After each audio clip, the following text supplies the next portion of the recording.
Today we're testing out Apple Log on the iPhone 15 Pro Max. To be fully honest, I was super skeptical at first. I've never really enjoyed shooting video on my phone when I have the option of a more professional camera there to use. But this experience may have actually converted me, and I definitely find myself more often trying to work my phone into my process now. But I'm getting ahead of myself here. First, let me show you the footage from the iPhone 15 Pro Max so you can decide for yourself whether it looks good or not. After the example, I'll talk about my experience both shooting and dealing with the footage afterwards, and I'll talk about some tips, tricks, and settings that you can choose to shoot better videos using Apple Log with your phone, as well as how I color grade it. Secure the cup, and please enjoy.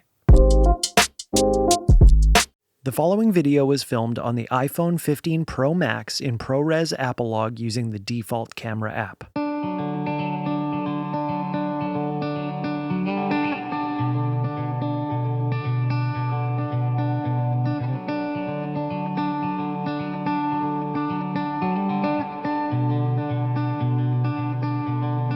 I can see it in your eyes, the feeling fleeting, and I know I've felt this way before. I can hear your voice so loud, lying in the bedroom, crying on the floor, and I know you can't bear it anymore.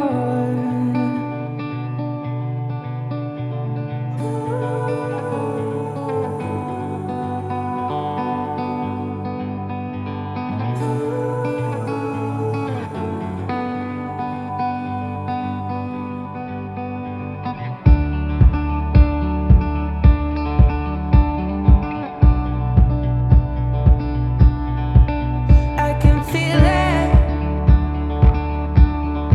in my soul, the weight of your heart and the fear in your mind. Then I know I love you so. Well, we made it to the top. Ready for a snack. And this is the view. Beautiful.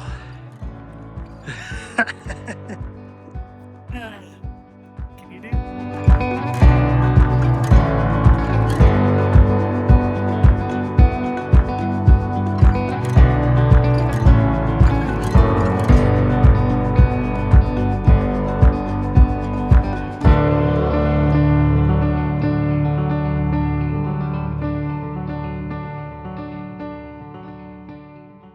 Okay, now that you've seen the footage, leave a comment down below and let me know what you thought in general of the iPhone 15 Pro Max performance. Like I said before, I shot that whole thing only using the default camera app, and there are other options out there that you can use. We'll talk about one a little bit later, but I really wanted to make this test something that felt real, the way that I would want to use my iPhone as a secondary camera to a bigger one, or just kind of in a way that makes it really easy for anyone to just pick up the camera and film no problem. And the other thing to note is that I wasn't using any kind of special filmmaking gear, no filters, no rigs, no cages, no anything like that. I've got this kind of basic case from Peak Design, which is really nice, and it does have the option to add some of that stuff on, but I was just using it handheld as you're seeing it here on the table. Shout out to Peak Design for sending me out these cases though. They're definitely sick. I'll leave a link down in the description. Now, as far as the process of shooting, all of that stuff I just mentioned made it really simple, and we've got really great stabilization built in, so that was nice. There were a couple of shots in there that I swear looked like they were on the tripod, but they were actually just handheld. But that also comes with a couple of limitations. The whole thing was shot in 4K 24 frames per second. I didn't have the ability to shoot anything in 60 frames per second, but we'll talk about how we can get around that in a minute. One of the pain points that I ran into using the default camera app is that there's no way to separate exposure and focus point. So for example, if we tap somewhere on the screen, it's going to focus on that area, and it's also going to set the exposure there. You can kind of do this thing where you tap and hold to autofocus and auto exposure lock, and then you can kind of drag it up and down. But if at any point you wanted to change the focus point and you tap somewhere else, it's going to rebalance your exposure. What I would love to be able to do is leave the autofocus doing its thing, because autofocus on the camera is decent, and then just set my exposure manually. Again, this is something that you can do in some of the other apps, which we'll get to in a minute. One thing that I thought I might not like that I actually ended up kind of liking is switching between lenses as I was shooting a video. It's got this kind of cool crash zoom effect that has a little bit of an ease at the end. You can kind of see when it switches lenses, but I thought it looked pretty good, all things considered. And quality-wise, I didn't see nearly as much of a difference between the lenses as I was expecting. As far as the actual files themselves, I was really impressed with how the colors turned out and the flexibility of using Apple Log. You can still tell to some extent that it's shot on a phone. It looks like a small sensor. It doesn't have a full frame look or anything like that, but you do get that flexibility of a log profile where you get extra dynamic range. It's not as super over sharpened, and it's not pre-baked in with all the looks that you would get if you were shooting in HDR on the phone. But with all that flexibility come these huge files, absolutely gigantic ProRes 422 HQ files. And again, we'll talk about what we can do about that in a minute. But first, I want to give some tips and tricks about shooting in Apple Log and just using the default camera app in general so that you can use these and shoot better footage. So we're going to go into our settings app here. We're going to search for camera, go into the camera settings. Now here is where it's really important that you get this all set up before you start shooting. So up at the top here, we can choose which recording video formats we want. So for my case, I wanted to record 4K video at 24 frames per second. I like this enhanced stabilization feature. Like I said, the stabilization is fantastic. Right at the bottom, this is a super important thing that you want to make sure you turn on. It locks the white balance while you're shooting video. Basically, when you hit the record button, it will lock that white balance in so that you can then fix it in post to the right white balance, but it's not going to be shifting during the clip. And pretty much everything else on this page I turn off. Going back out, the next menu we're going to go into is formats. Most of the stuff up at the top is all about photos, but we're going to go to the bottom and we've got video capture, and we're going to turn on Apple ProRes. Then we're going to go into ProRes encoding and make sure that we have log selected. This is what's going to enable us to shoot ProRes with Apple Log. So in the default camera app, we're in video mode. We've got our different 4K or HD modes up in the top right that we can cycle through, and then we can choose our frame rate as well. So if I want it in 4K 24 frames per second, I'll go there. And then the big one here is we've got this ProRes log switch. When you turn that on, it gets a little bit kind of flatter and grayer because that's what log footage is. We can still choose any of our different cameras that we want. And then at the top here, it tells us how much recording time we've got on our internal storage. But that's actually something that I would recommend you kind of upgrade on this system if it's something that you're going to be using regularly. The first option is to get something like this. This is a Samsung SSD that you would typically plug into your computer, but with the new iPhone 15 Pro, you can plug it right into the USB-C port using a cable like this. Make sure that you get a cable that is fast enough. USB-C all looks the same, but it doesn't all perform the same. And you can see when I plug that in there, we've got max time of 179 minutes of runtime. But what this also enables is the ability to shoot in 4K 60 frames per second, still in ProRes Apple Log. So if we go back to 4K 24 and I unplug this, and then I try and go to 4K 60, you'll see we get this message that says ProRes not supported. ProRes 4K at 60 frames per second is only supported when recording to external storage devices.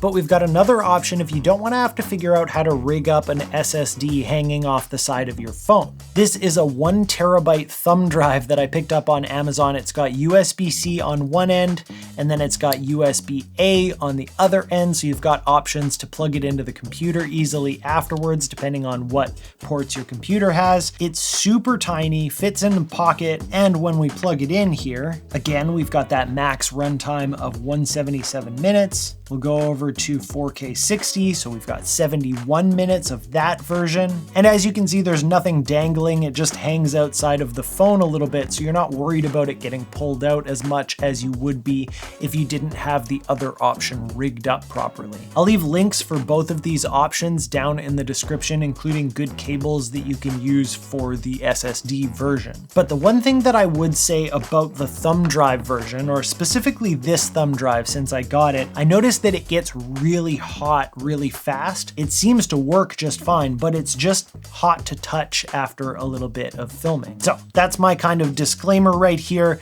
It needs more extensive testing to see if that'll run into any problems, but in the little shooting that I do with it, where I just plug it in, get my shot, take it out, toss it back in my pocket, it works fantastic. Now, the one other thing that I definitely would recommend is grabbing the Blackmagic Cam app. This is an app made by Blackmagic Design. They make DaVinci Resolve, the editor that I use as well, and it's completely free and it gives you a lot more control over things like focus and exposure, the things that I was complaining about in the default camera app before. But potentially more importantly, you can also go into settings and you can choose a codec to shoot your Apple Log in. So the one that it defaults to in the default camera app is ProRes 422HQ, those huge file sizes. But in here you can choose slightly more compressed versions of Apple ProRes. So we could use ProRes 422, ProRes Lite, or ProRes Proxy, or we can also use H.265, which is a nice compressed version. That's probably what I would choose. And then down here in the color space,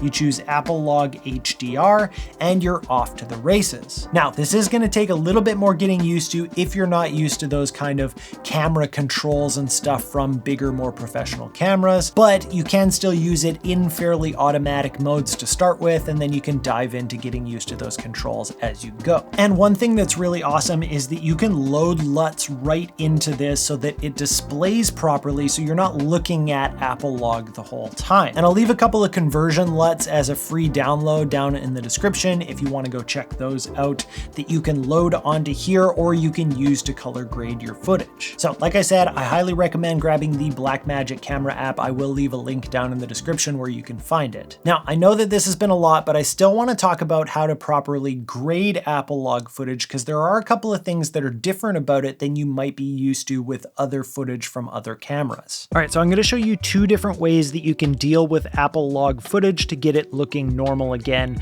and kind of the foundation of your color grading process when dealing with Apple Log. So what we're seeing on the screen is the final shot from that example video from earlier, and we're seeing it in its Apple Log format, so it looks super dull and flat and gray, and that's basically what Log is. It compresses the dynamic range and the saturation all into a smaller amount, and then we have to stretch it back out to what we want afterwards. The most foundational way to do this transformation inside DaVinci Resolve is to grab a color space transform and drag it onto our node. Then we're going to set our input color space, and this is the one that a lot of people won't know necessarily, is that the input color space needs to be set to Rec 2020, and then we're going to go to input gamma and choose Apple Log. Then we're going to go to output color space, Rec 709, and gamma 2.4. So now we've gone from this, which is our Apple Log footage, to this, which is Rec 709, and then we can create more nodes before or after that node to do our actual grading. So we can go in here and pull down the gamma, pull up the gain, we can add some contrast, we could saturate it a little bit if we wanted to. And so now we've gone from our Apple Log to our finished product. But if you're not in DaVinci Resolve, there's another way that you can do this with using Luts instead of using a color space transform. So we're still in DaVinci Resolve here, but any kind of editor will have the ability to use Luts pretty much in the same way. So like I said, there will be some Luts for free if you want to go grab them down in the description. Inside the pack, I've included 9 different options as far as Luts go. We've got 3 that are a cooler color, 3 that are a neutral color, and 3 that are a warmer color. And then we've got 0 exposure, -1 exposure, and +1 exposure. So for example, we can choose the neutral, 0, that's basically just doing the conversion, just only the conversion. Or we could choose maybe the neutral -1 to bring down that exposure a little bit. Or if we wanted to go with a warmer version, or a cooler version of that. I actually think the neutral 0 is probably the best option. And then just like we did with the color space transform, you can just start to do your grade kind of underneath that, however you'd like to do it.